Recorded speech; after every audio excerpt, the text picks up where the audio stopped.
lagi ya.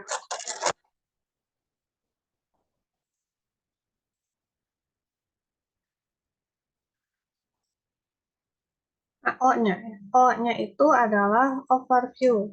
Melangkah kembali dan meneliti secara menyeluruh keputusan yang diambil. Setelah kita melewati tahapan-tahapan tadi ya dan kita mendapatkan kesimpulan atau solusi dari sebuah pernyataan, ya kita teliti kembali apakah sudah benar, apakah ada yang terlewat, misalnya apakah uh,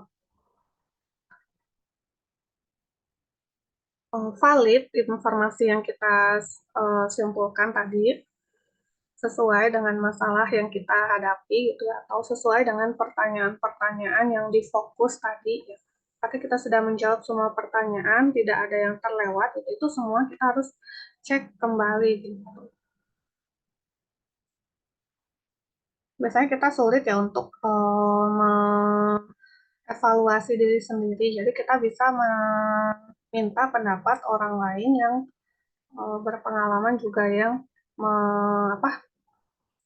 mempunyai pengetahuan tentang masalah yang kita hadapi. Misalnya dengan dosen pembimbing gitu ya, atau uh, kakak kelas yang mengerjakan penelitian yang satu tema gitu. Dan dia di belakang handphone dulu lah kemarin.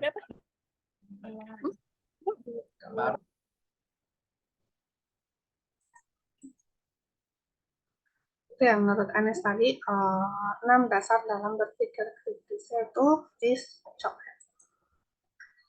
Selain itu, Angelo juga mengidentifikasi 5 perilaku dalam berpikir kritis, yaitu keterampilan menganalisis, keterampilan mensintesis, keterampilan mengenal dan memecahkan masalah, serta keterampilan menyimpulkan dan keterampilan mengevaluasi atau menilai. Kalau kita mempunyai 5 keterampilan ini, menurut Angelo berarti kita orang yang berpikir kritis, gitu. Orang yang memiliki kemampuan berpikir kritis.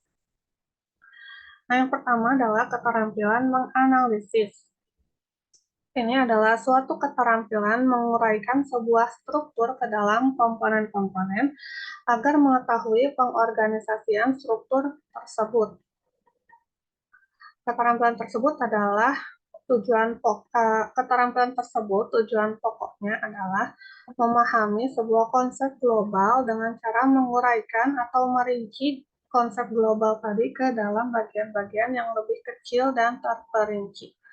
Jadi misalnya kita tadi ya skripnya tentang kebakaran hutan.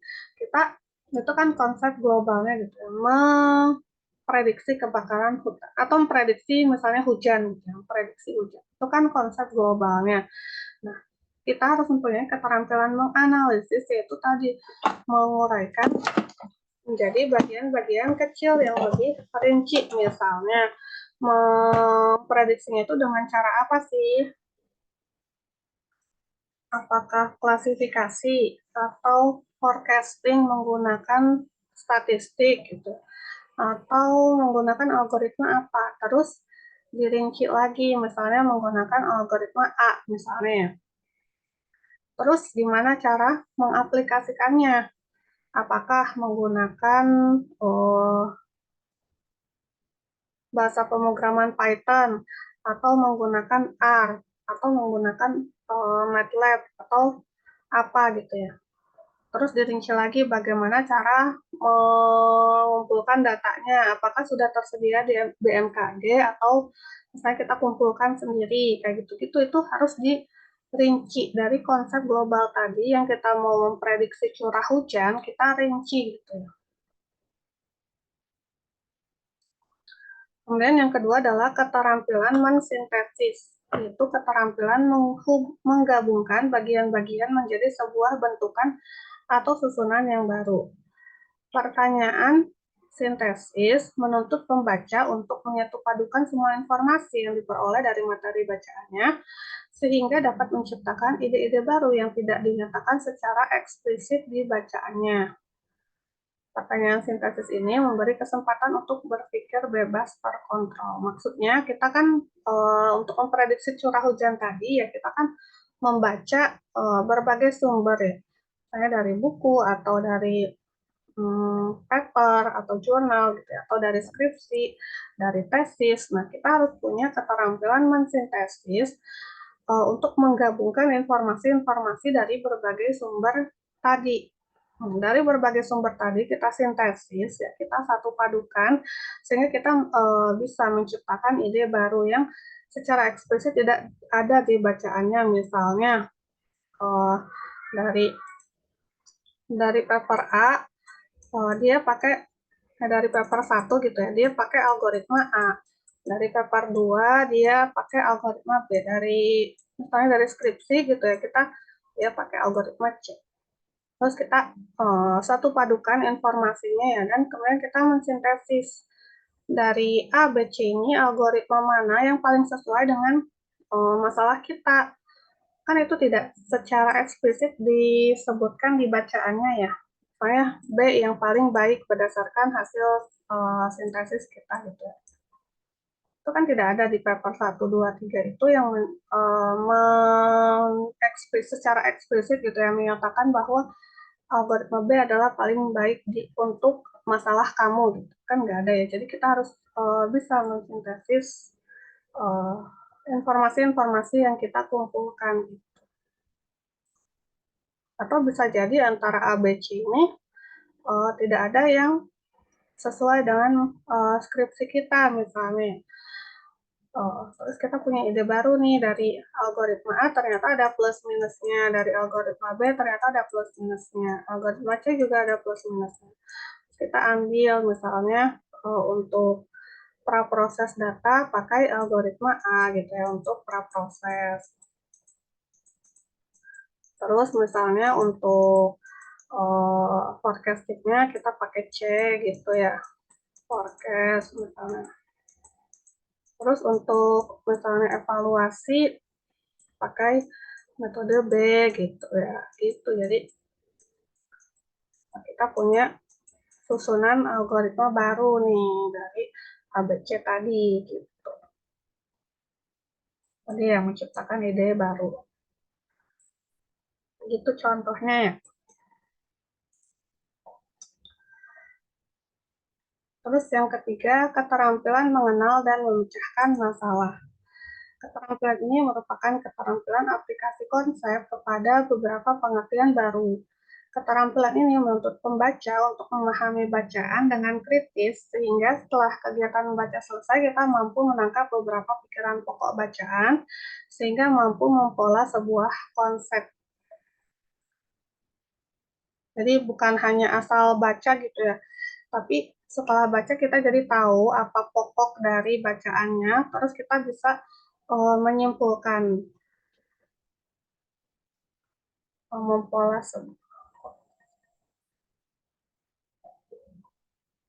oh, kita paham gitu ya, apa isi bacaan kita, bukan hanya asal baca gitu. Terus yang keempat adalah keterampilan menyimpulkan. Itu kegiatan akal pikiran manusia berdasarkan pengertian atau pengetahuan yang dimilikinya dapat beranjak mencapai pengertian atau pengetahuan atau kebenaran. Keterampilan ini menuntut pembaca untuk mampu menguraikan dan memahami berbagai aspek secara bertahap agar sampai pada suatu formula baru, yaitu sebuah kesimpulan. Proses pemikiran manusia itu sendiri menempuh dua cara, yaitu deduksi dan induksi. Jadi untuk membuat kesimpulan itu bisa dari deduksi atau induksi. Maksudnya kita baca dulu terus menyimpulkan, atau kita menyimpulkan dulu terus kita cari bahan bacaan yang sesuai dengan kesimpulan kita gitu.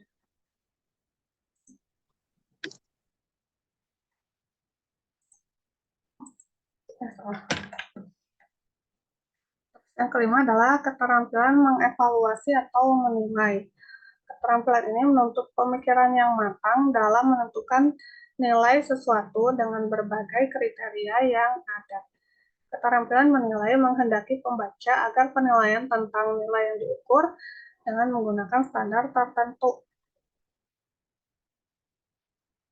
Maksudnya kalau misalnya klasifikasi ya kita lihat akurasinya berapa persen gitu ya.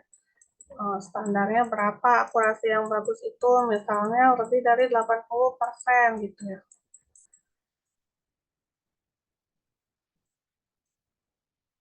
Atau MAPE, bisa jadi selain akurasi kan ada lagi kayak MAPE gitu ya, dan lain sebagainya. Itu kita harus bisa menilai gitu, mengevaluasi misalnya hasil algoritma kita akurasinya adalah 70, apakah ini sudah cukup bagus atau tidak gitu. Ya, gitu.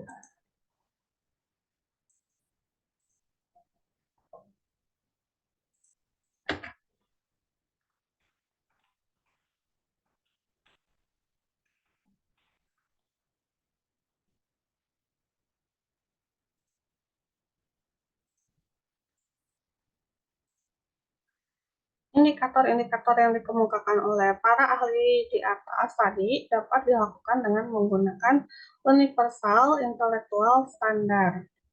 Jadi Universal Intellectual Standard ini adalah standarisasi yang harus diaplikasikan dalam berpikir untuk mengecek kualitas pemikiran kita, apakah sudah bagus atau tidak.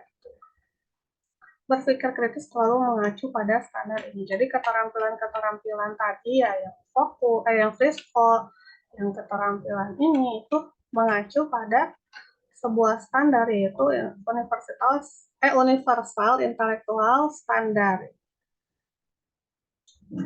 Jadi untuk menilai apakah misalnya keterampilan menganalisis, keterampilan mensintesis, keterampilan mengenal, menyimpulkan, dan mengevaluasi kita sudah bagus atau belum, kita mengacu pada standar ini.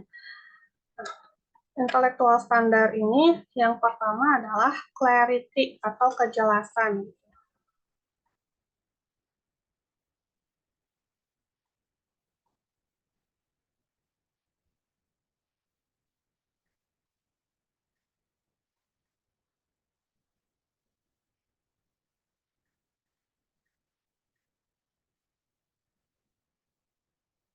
Biasanya kita menilainya gitu ya, menilai apakah pemikiran kita sudah jelas atau belum itu dengan pertanyaan. Misalnya ini ya, dapatkah permasalahan yang rumit dirinci sampai tuntas? Dapatkah dijelaskan permasalahan itu dengan cara lain? Berikan ilustrasi-ilustrasi dan contoh-contoh. Misalnya tadi untuk memprediksi curah hujan.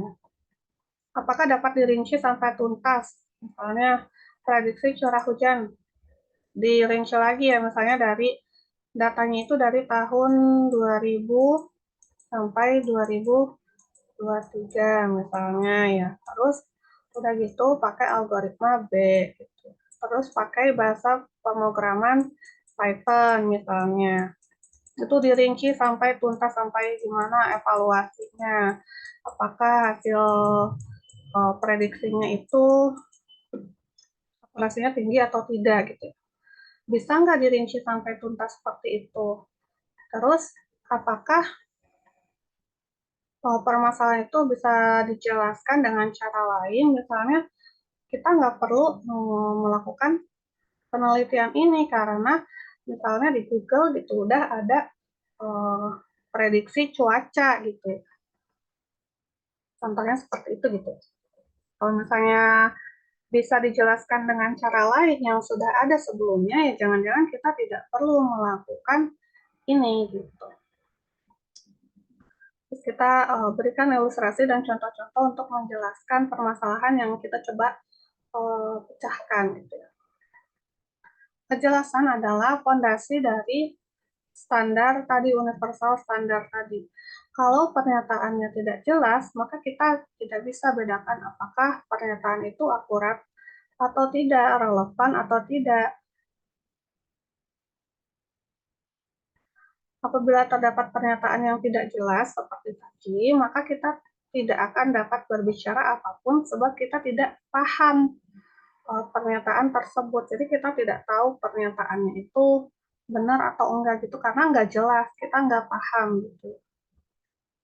Contoh yang tidak jelas itu seperti apa yang harus dikerjakan pendidik dalam sistem pendidikan di Indonesia. Ini kan nggak jelas ya pendidiknya itu apa, apakah guru TK gitu ya, atau guru SD, atau dosen.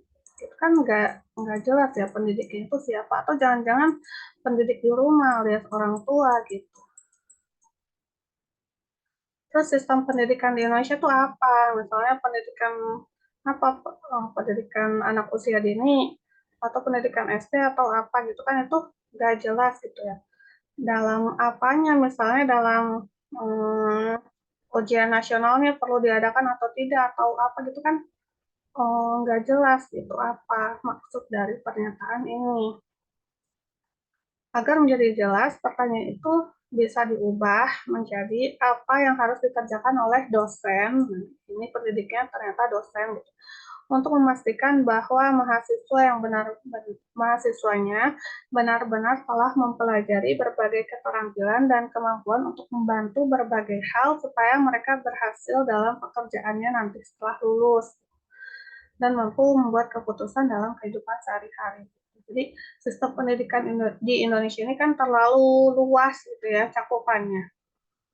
Kemudian diperjelas nih gimana caranya supaya mahasiswa itu benar-benar sudah mempelajari keterampilan dan kemampuan yang diperlukan untuk saya setelah lulus tadi di pekerjaannya atau di kehidupan sehari-harinya gitu. Jadi diperjelas.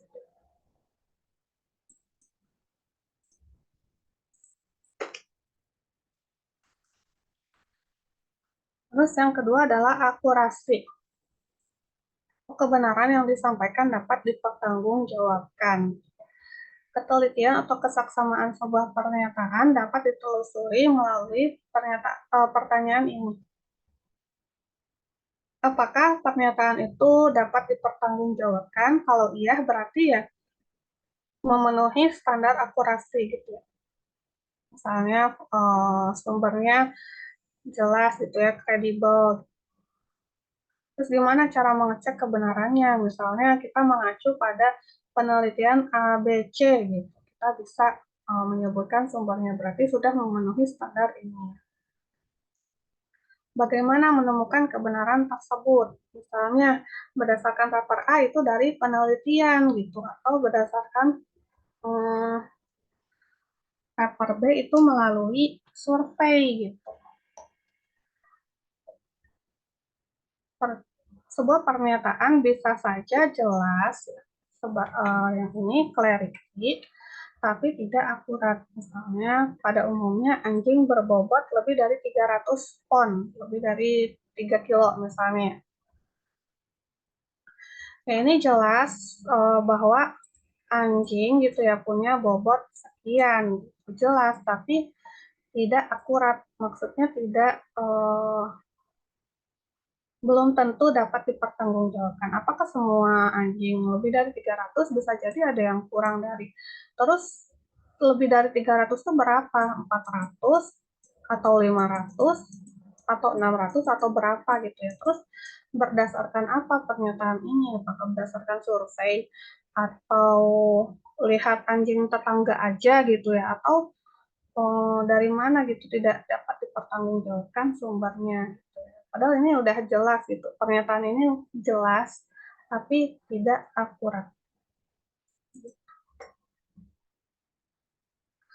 Terus standar yang ketiga yaitu presisi, mengacu pada perincian data-data pendukung yang detail.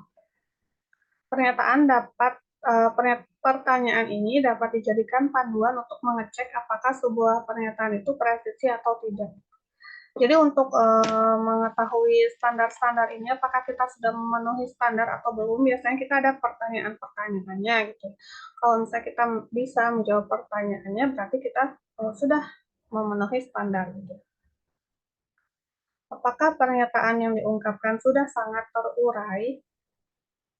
Kalau sudah, ya berarti kita sudah presisi gitu ya. Misalnya memprediksi curah hujan di Jawa Barat untuk periode dengan menggunakan data dari 20 tahun yang lalu, misalnya gitu ya, udah rinci banget gitu. Terus apakah pernyataan itu telah cukup spesifik? Kalau spesifik ya berarti kita presisi gitu. Sebuah pernyataan bisa saja jelas, bisa teliti, ya bisa akurat, tapi tidak tepat, tapi tidak presisi. Contohnya Aming sangat berat. Ini sudah jelas ya bahwa yang sangat berat itu Aming dan akurat, karena sudah diangkat gitu ya, ternyata berat. Sumbernya bisa dipertanggungjawabkan, tapi tidak presisi seberapa berat Aming gitu, tidak disebutkan di dalam pernyataan ini. Apakah misalnya 300 pon atau 400 atau bahkan 500, tidak disebutkan gitu ya, seberapa berat. Karena berat itu kan relatif ya, bisa jadi menurut kita berat, menurut orang lain nggak berat. Jadi ini memenuhi standar yang ke-1, memenuhi standar yang kedua juga, tapi tidak memenuhi standar yang ketiga, yaitu presisi.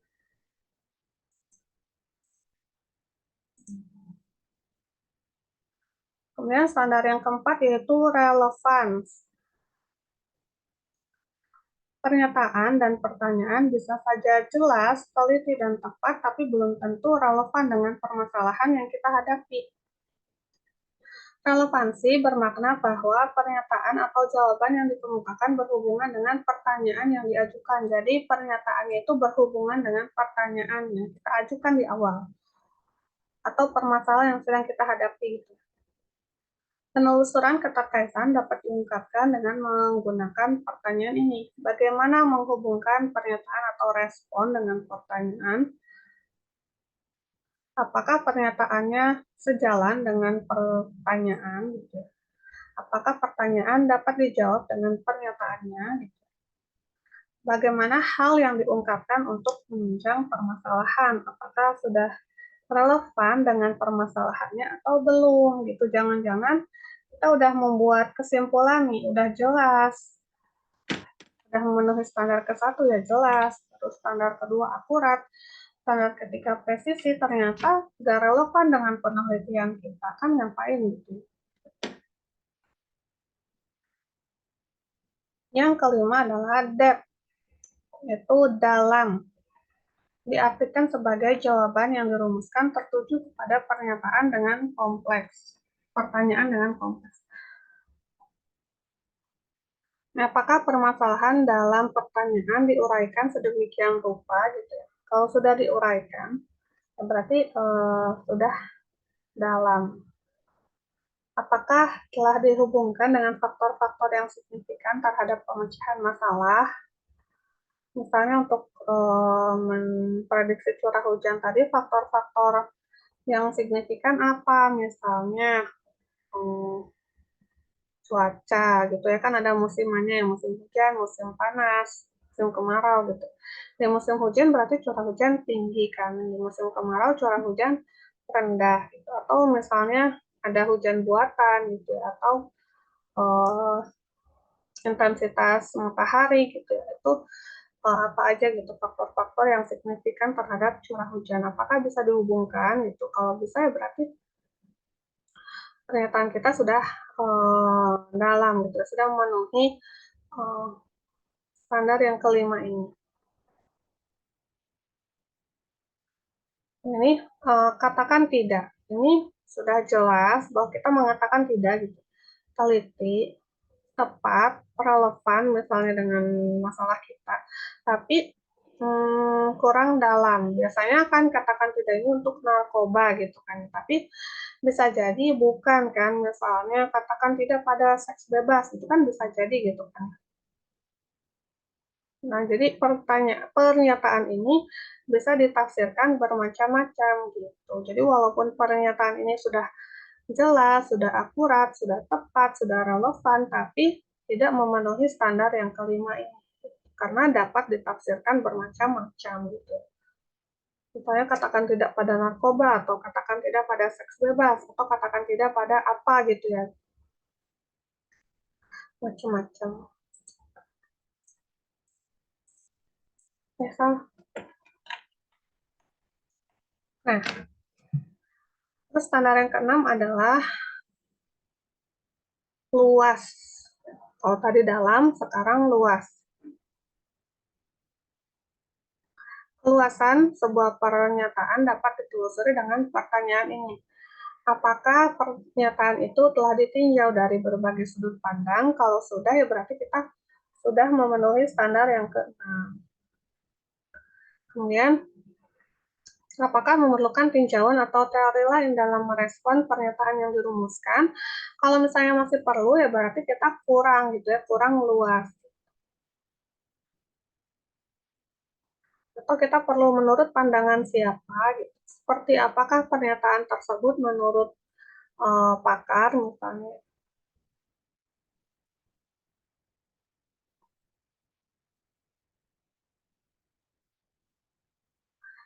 Sebuah pernyataan bisa saja jelas, teliti, tepat, relevan, dan dalam, tapi tidak cukup luas. Contohnya ketika kita mengajukan sebuah pendapat atau argumen menurut pandangan seseorang, tapi hanya menyinggung salah satu saja pertanyaan yang diajukan. Misalnya ya,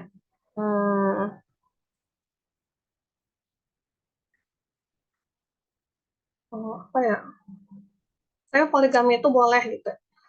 Itu pernyataan itu sudah jelas, teliti, karena menurut di agama emang boleh gitu ya melakukan poligami. Terus tepat, relevan, dan dalam, tapi tidak cukup luas. Karena kita hanya menyinggung bahwa poligami itu boleh, tidak menyinggung syarat-syaratnya apa gitu ya. Apa yang harus kita penuhi untuk dapat melakukan poligami itu gitu. Kayak gitu-gitu lah. Jadi kita ngambil bagian yang uh, kita pengen aja gitu, tidak memandang secara keseluruhan gitu ya. Misalnya poligami itu boleh, kita ya udah ngambil itu doang gitu sebagai pegangan kita, sebagai um, dasar ilmu kita. Padahal sebelum melakukan poligami itu ada hal-hal yang harus kita penuhi dulu gitu ya. Berarti pernyataan tadi tidak cukup luas gitu. Tidak memenuhi standar yang keenam ini. Kemudian yang terakhir adalah logik.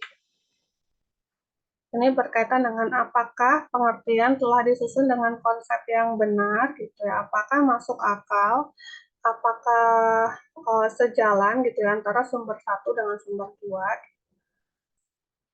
apakah pernyataan yang diungkapkan mempunyai tindak lanjutnya, misalnya kalau akurasinya rendah berarti tindak lanjutnya apa gitu, apakah datanya kurang bersih, apakah datanya kurang lengkap, atau jangan-jangan algoritmanya tidak cocok dengan datanya gitu.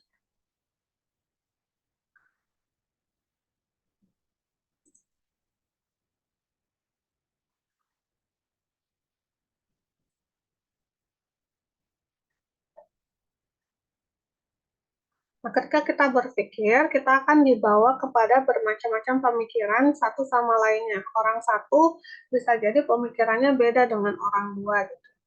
Ketika kita berpikir dengan berbagai kombinasi satu sama lain, saling menunjang dan mendukung perumusan pernyataan yang benar, maka kita berpikir logis. Misalnya kita lihat paper 1, paper 2, paper 3. Ternyata mereka saling sejalan gitu ya.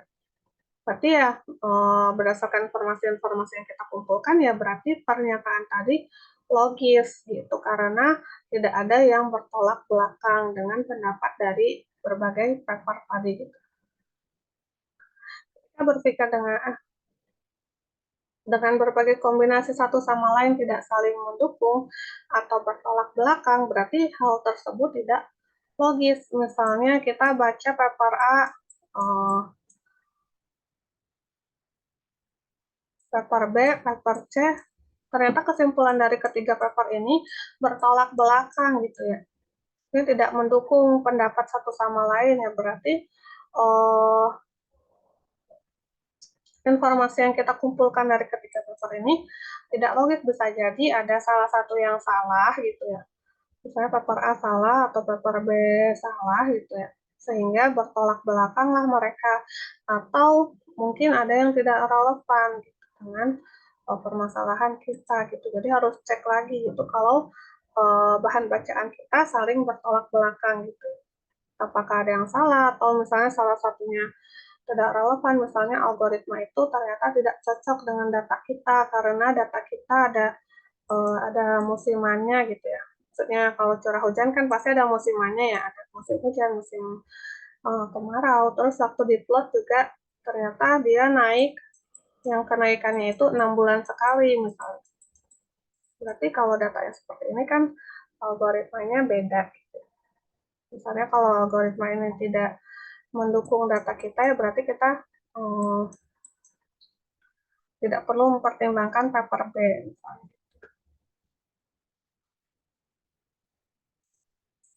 Itu tadi ketujuh standar yang bisa menentukan apakah kualitas berpikir kita itu sudah bagus atau belum.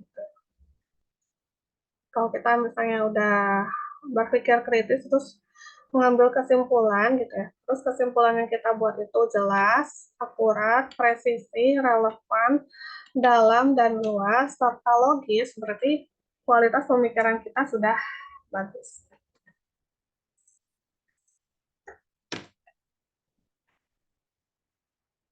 Berpikir kritis dapat terjadi ketika seseorang membuat keputusan atau memecahkan suatu masalah. Ketika seseorang mempertimbangkan apakah akan mempercayai atau tidak mempercayai, melakukan atau tidak melakukan suatu tindakan, atau mempertimbangkan untuk bertindak dengan alasan dan kajian yang kuat, maka ia sedang berpikir kritis. Seseorang yang berpikir kritis akan mengkaji ulang apakah keyakinan dan pengetahuan yang dia miliki itu logis atau tidak. Demikian juga seseorang yang berpikir kritis tidak akan menelan begitu saja kesimpulan-kesimpulan yang dikemukakan baik oleh dirinya maupun oleh orang lain. Jadi tadi ya, ini sejalan dengan yang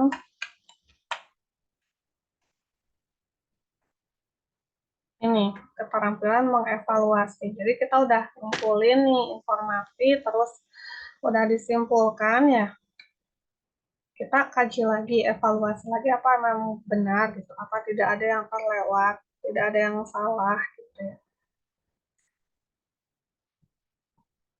Walaupun itu hipotesis atau kesimpulan yang dikemukakan diri sendiri, tetap kita harus berpikir kritis apakah kesimpulan kita benar atau tidak gitu ya. Apalagi oleh orang lain gitu. Harus cek lagi pemikiran orang lain itu benar atau enggak.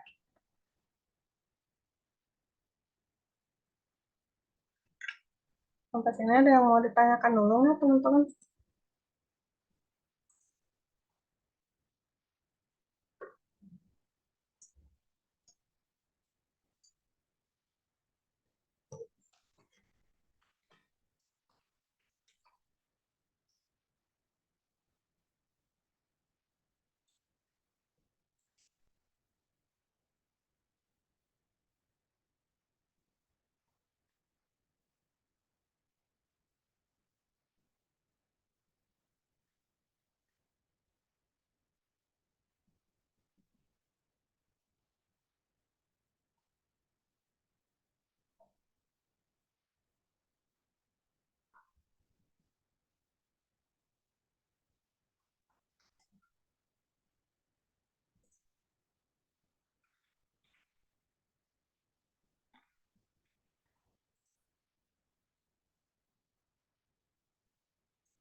Ya, kalau nggak kita lanjut ya.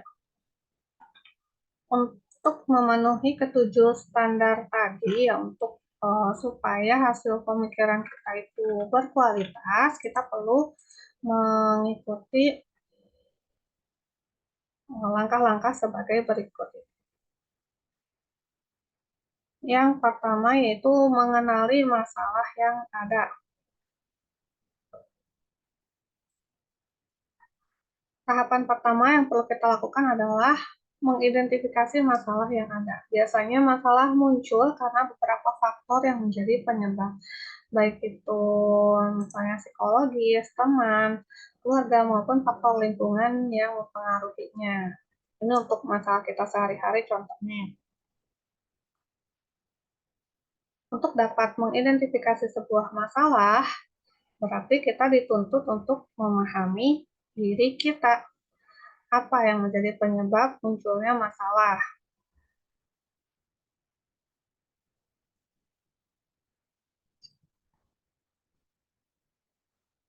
Apa yang dampak yang ditimbulkan dari masalah tersebut terhadap kita dan orang lain di sekitar kita, serta apa posisi kita dalam masalah tersebut. Misalnya ya kita menghadapi masalah dalam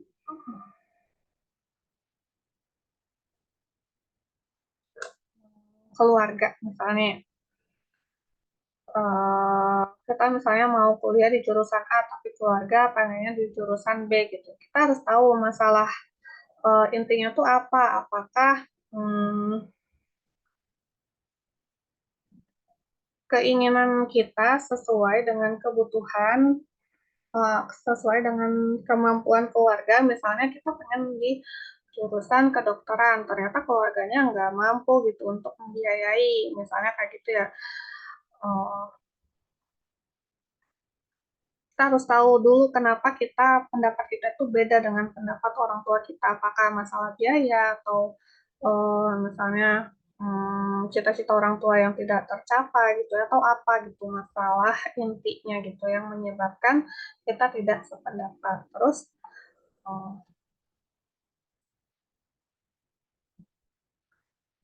eh, ini ya apa yang menjadi penyebab munculnya masalah itu.